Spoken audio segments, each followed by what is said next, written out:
Oke, selamat pagi, siang, sore, malam. Selamat datang di podcast Ngider, podcastnya KPU Kepulauan Seribu, ngomongin tentang pemilu dan demokrasi.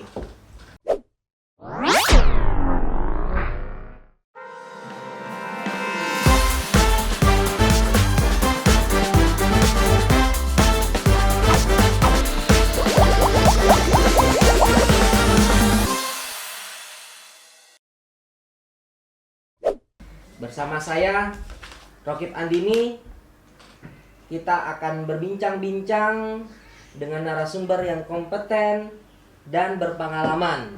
Baik, kita kedatangan sosok yaitu Bapak Iman Cahyadi. Baik, terima kasih Mas Rokib atas undangan podcast leader hari ini. Oke, Ketua, bagaimana kabarnya hari ini? Alhamdulillah baik. Alhamdulillah baik. Oke. Baiklah teman-teman sekalian, hari ini kita akan berbicara mengenai demokrasi dan pemilu 2024 dan pilkada ya Ketua. Pilkada tahun 2024. Oke, sebelum saya mulai pembicaraan ini, bagaimana Ketua pengalamannya berkaitan tentang kepemiluan? Apakah ada peningkatan dari tahun ke tahun atau bagaimana Ketua? Baik, terima kasih Mas Rokib. Berkaitan dengan apa tadi? Pemilu ya. Pemilu. Berkaitan dengan pemilu dan pilkada di Kepulauan Seribu, tentu dari tahun ke tahun mengalami peningkatan. Baik bukan hanya berkaitan dengan sekedar data partisipasi, tetapi dilihat dari tahun ke tahun hasil dari pemilu dan pilkada di Kepulauan Seribu itu tidak ada pernah mengalami berkaitan dengan adanya gugatan. Tentu itu menjadi indikator bahwa dalam hal ini KPU Kepulauan Seribu dari pemilu ke pemilu menjaga demokrasi di Kepulauan Seribu itu udah sangat profesional gitu maksudnya, dan itu bisa dibuktikan dari pemilu ke pemilu juga.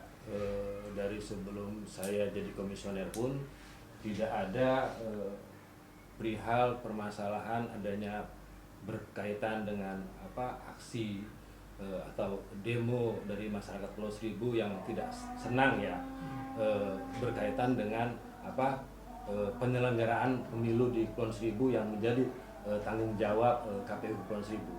Artinya tidak ada, dan juga berdasarkan hasil tidak ada satu pergeseran pun suara gitu loh maksudnya kan. Dari pemilu dan pilkada itu dibuktikan berdasarkan hasil rekapitulasi kabupaten itu semua fix sesuai dengan hasil C plano gitu maksudnya. Jadi untuk yang pemilu di Pulau Seribu saya rasa baik ya. Oke, berarti memang selama ini kan kita tidak ada gugatan ataupun masalah terkait pemilu ataupun pilkada.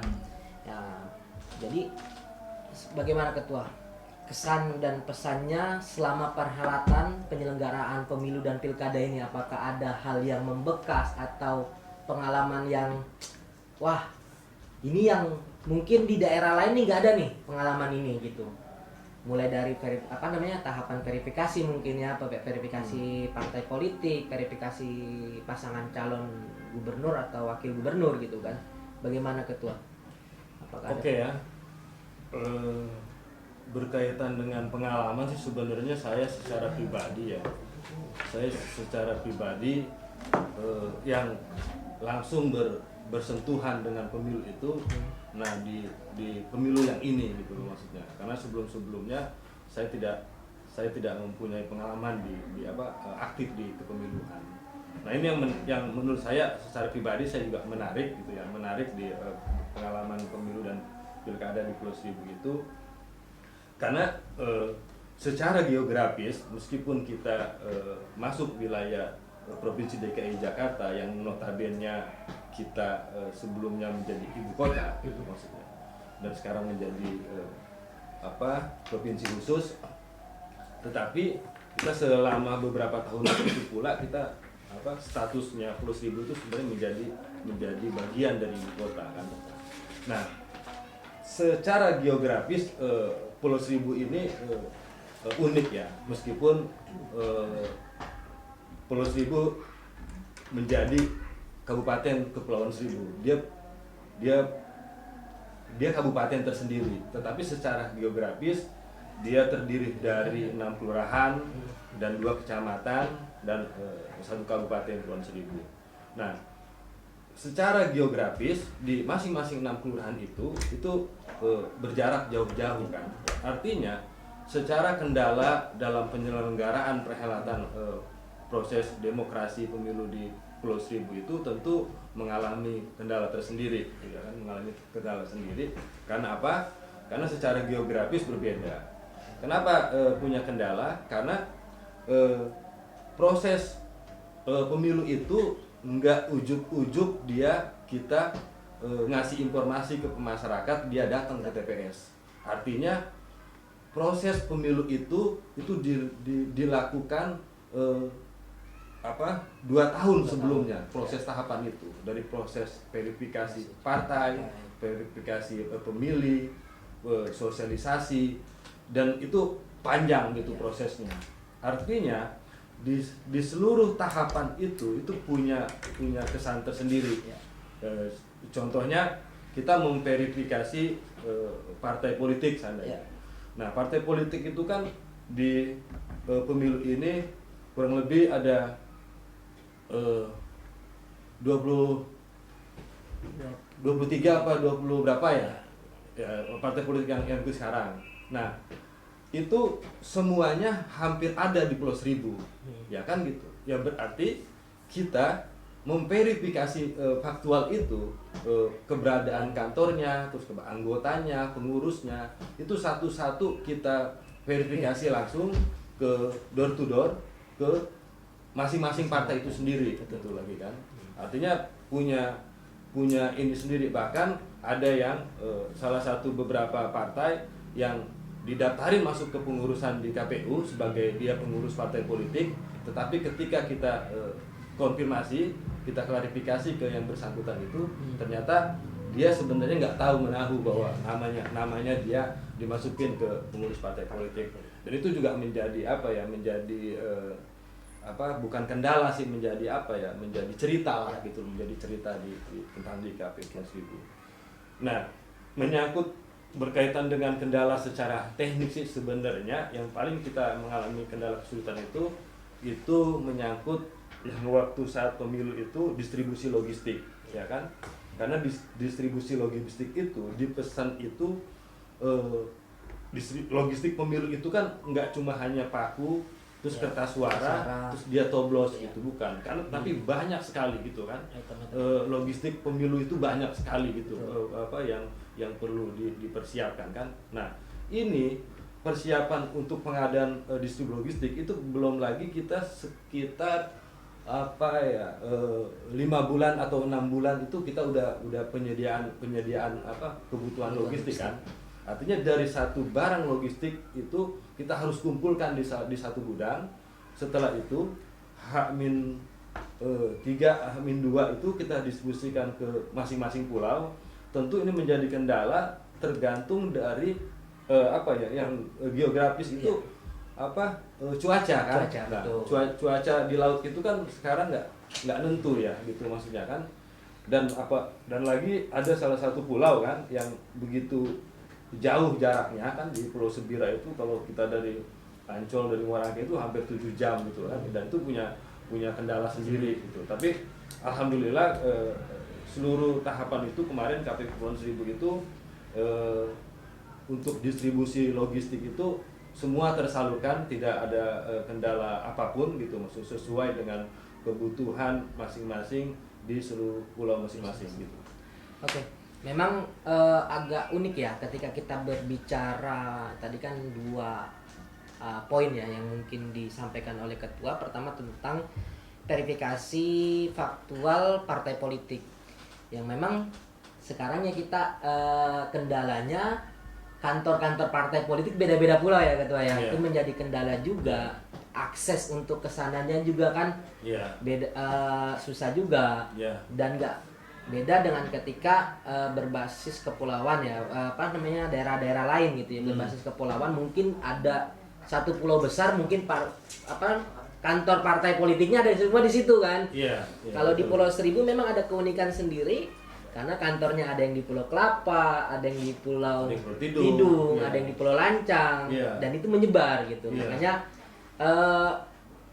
kedua terkait distribusi logistik yang memang distribusi logistik ini memang sangat pertama menguras tenaga dan menguras banyak pembiayaan ya seperti itu karena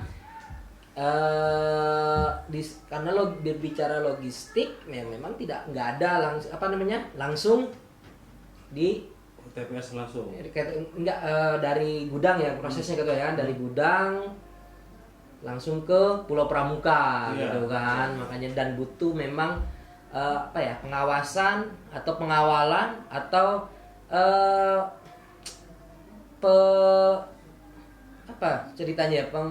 pengawasan yang ketat gitu makanya tapi alhamdulillahnya memang Pulau Seribu bisa ya alhamdulillahnya kita kemarin itu memang nggak kerja sendiri ya. Sebenarnya kan untuk distribusi logistik kita bersama stakeholder yang pertama itu dengan Polres ya kan gitu dengan Pemkab Kabupaten Kepulauan Seribu dengan dengan Kesbangpol dan seluruh stakeholder dan Ramil semuanya itu kita Pol PP itu bahu membahu mensukseskan bagaimana seluruh logistik pemilu dan pilkada itu H-1 itu udah ada di masing-masing pulau gitu.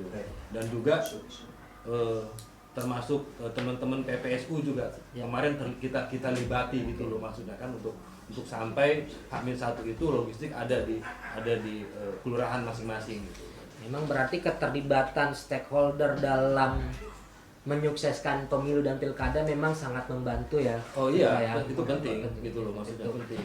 Tadi sebelum kita berbincang berdua di sini di podcast tadi sempat kita dengan ketua cerita katanya ada pengalaman memverifikasi pasangan calon gubernur independen ya ketua di ujung Pulau Seribu yang jaraknya kalau nggak salah 6 jam ya ketua ya. Dan itu pakai dan orang ini nggak mengakui bahwasanya dia mendukung pasangan itu bagaimana tuh ketua ceritanya tuh. Jadi gini kan di pilkada itu kan ada 3 pasangan ya kan gitu. Nah salah satu pasangannya itu kan pasangan dari independen.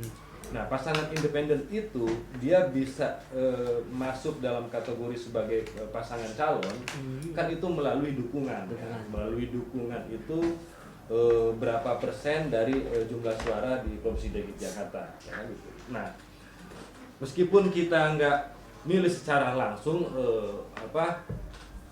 untuk pilkada ini yang bupatinya, tapi kan kita milih untuk pasangan calon gubernurnya saja kan.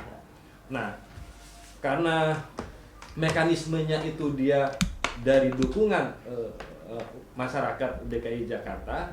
Nah, jadi ada cerita ada salah satu pendukung yang berdasarkan hasil verifikasi dukungan masuk dia salah satu pendukung. Nah ini kan harus diverifikasi langsung.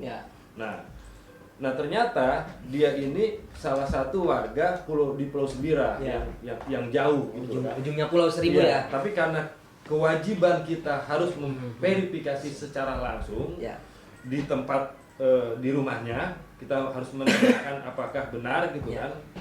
Saudara itu salah satu mendukung pasangan calon independen tadi. Ternyata kita sudah siapkan akomodasinya, transportasinya, ya kan gitu kan. Terus kita berkunjung ke sana hanya untuk satu orang. Ternyata pas begitu kita ketemu, dia menyatakan dia nggak mendukung. Padahal gitu kan.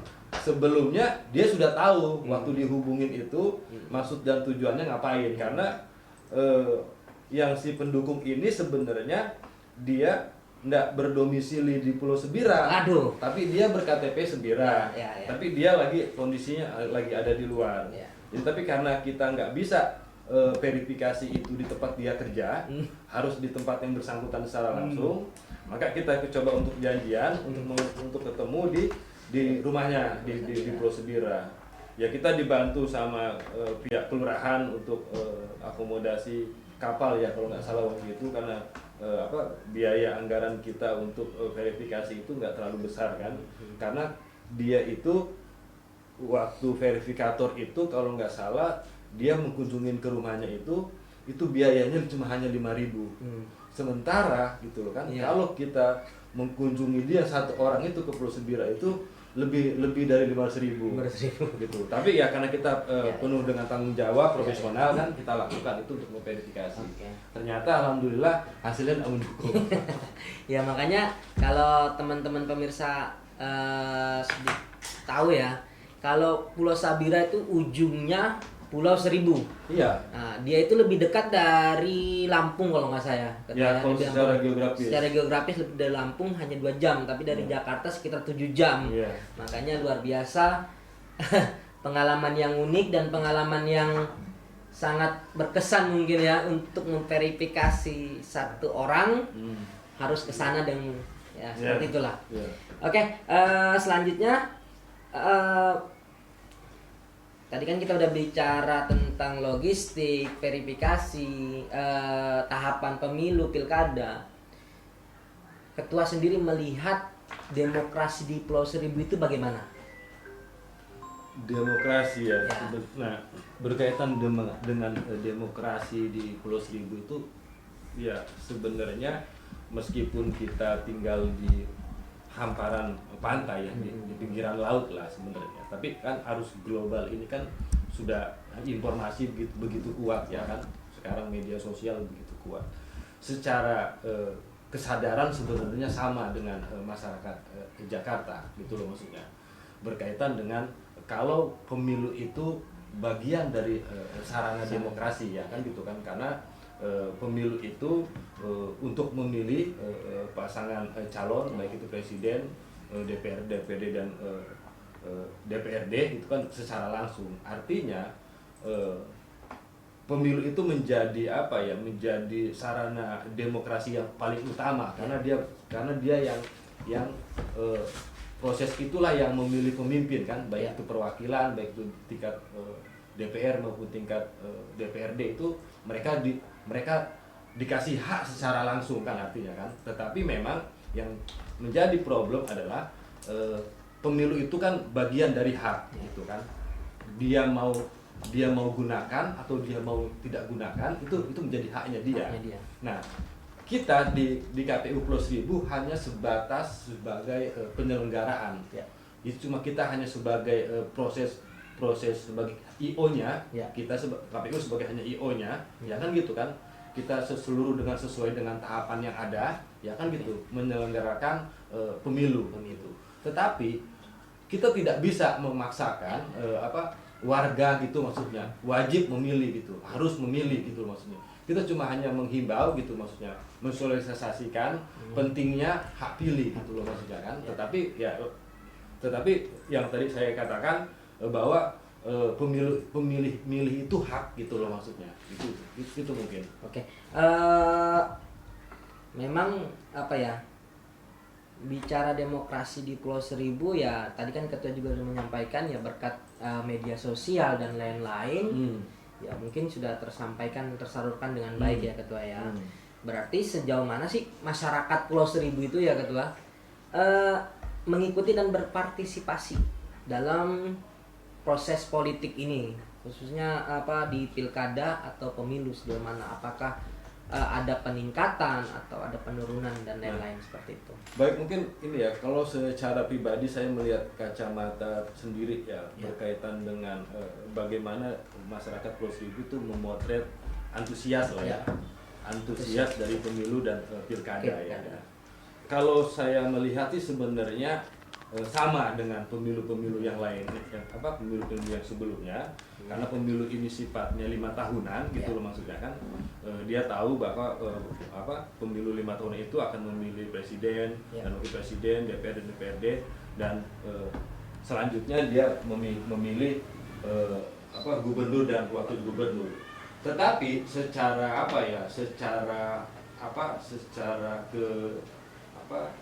mengalami secara langsung dia berpartisipasi ingin memilih sekali untuk memperwakilankan dia, itu sebenarnya konteksnya itu ada di DPRD yang berdampak pada masyarakat Pulau Seribu dengan bupati sebenarnya. Tapi kan kita Pulau Seribu tidak bisa memilih langsung karena kita punya kendala aturan. Untuk Provinsi DKI Jakarta itu hanya dipilih gubernur dan wakil gubernur.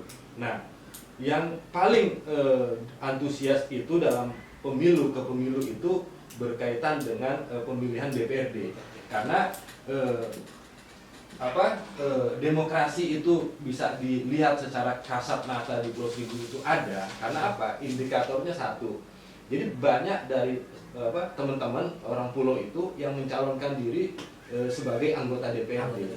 Artinya dari situ kita bisa lihat gitu maksudnya. Dan masyarakat juga sama berharap untuk ada perwakilan dari DPRD yang bisa menyuarakan aspirasi masyarakat Pulau Seribu tentunya. Tetapi karena kita memang secara kendala itu Pulau Seribu itu tidak punya dapil khusus gitu loh kan, tidak punya dapil khusus.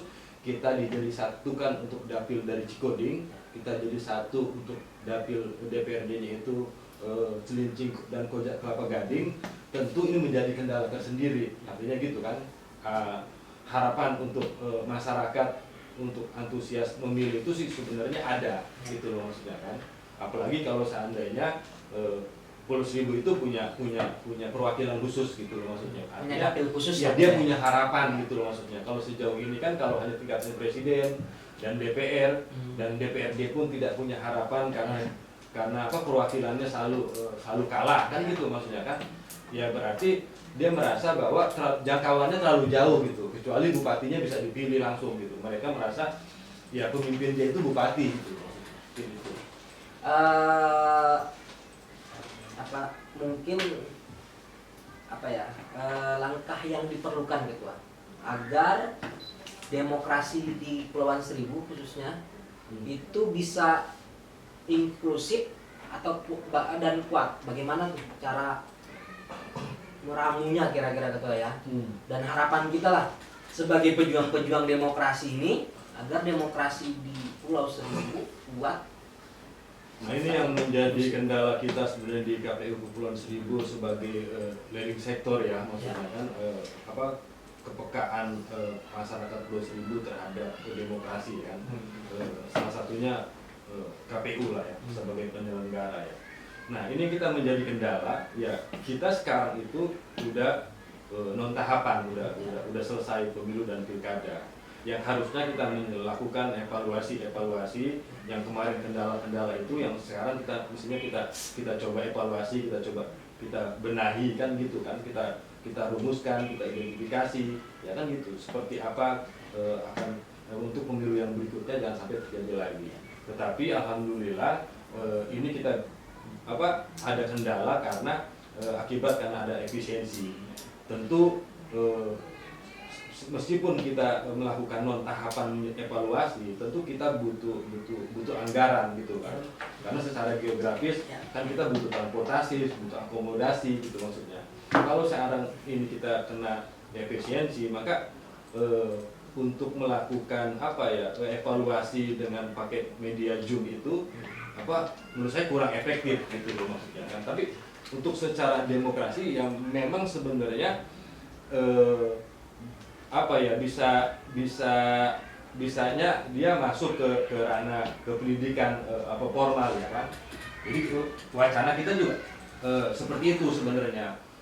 Kalau habis setelah pilkada ini selesai, kita coba masuk ke sekolah-sekolah yang memang nanti di pemilu berikutnya dia punya hak pilih, supaya bagaimana kita bisa menyadarkan teman-teman anak-anak muda ini ya kan gitu, pentingnya hak pilih gitu loh maksudnya kan. Karena suara dia itu menentukan masa depan bangsa dan masa depan daerah. Itu yang berimplikasi pada Pulau Seribu. Mungkin itu Mas Oke. Berarti memang pendidikan pemilih ini memang pendidikan pemilih khususnya buat pemilih pemula ya Ketua ya. Iya. Memang harus digalakkan Iya. karena mereka inilah sebetulnya yang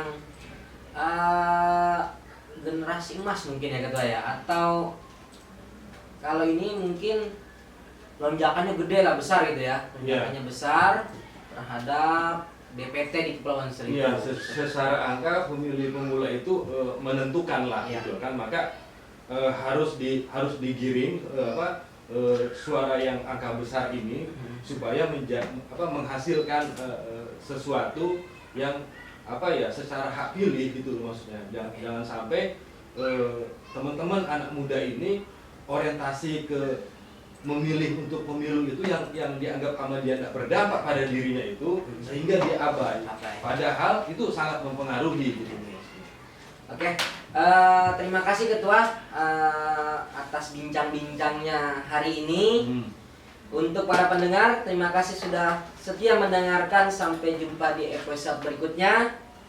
Jangan lupa terus dukung dan bangun partisipasi aktif dalam kehidupan demokrasi kita. Wabillahi taufiq wal hidayah. Wassalamualaikum warahmatullahi wabarakatuh. Terima kasih.